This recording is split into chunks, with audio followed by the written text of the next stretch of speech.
My name is Sean Head, and I am the museum superintendent. I've always been fascinated by history.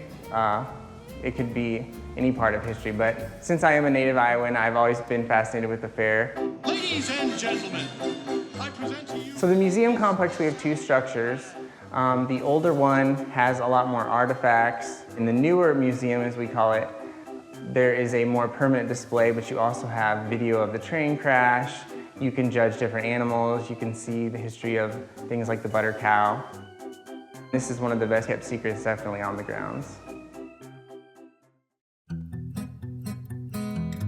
So when you come into this building, the first thing you'll encounter is the animal room. Some of my favorite things in the collection, I would have to say I have some very unique medals, and they were from a gentleman. They were harness and saddle making medals from around 1890.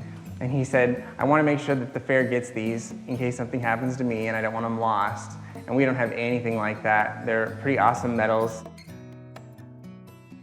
And then you also have the State Fair 101 wall. My favorite facts about the fair probably are the dates about how it used to be the traveling fairs, as they called it, where it was all over eastern Iowa.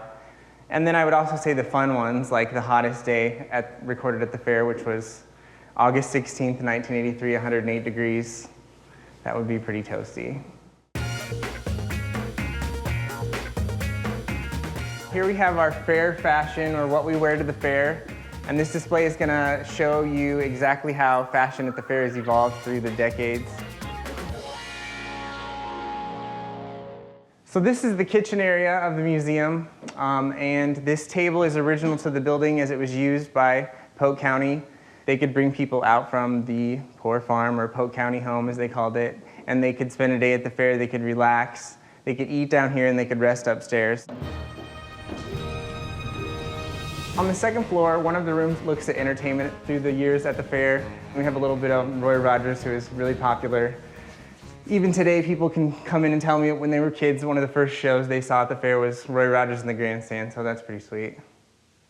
So this sign is definitely one of the best pieces we have in the museum.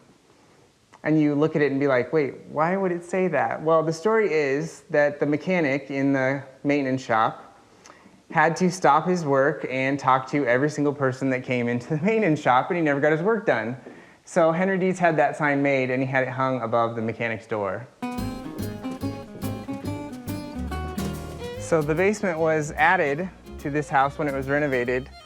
It's a really great area that we can store all of our important pictures and ribbons and trophies and artifacts that aren't on display in the museum complex.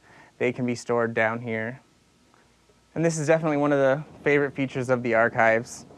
Here's kind of a hodgepodge of photos and postcards and different things from all different decades of the fair that are not currently on display. And then one of my personal favorite pieces is the original architectural drawings of several of our buildings, whether it be the cattle barn or the swine barn. So this lovely piece was made for the 1939 addition to the sheep barn. It was gonna go on one of the corner areas, and they never put it up. It's interesting how popular we have become in the presidential election. I think it's funny to find how many candidates you get out here on any given day. I know back in 2011, I said, I'm gonna see how many candidates I can run into walking down Grand Avenue on the first ride of the fair. And I got to 8. I'm being born and raised on the fair. It's always been a part of my life, so the passion is like, this is a part of your life. I can't imagine what a person's life would be if they didn't have the fair in it. That would be a tough one.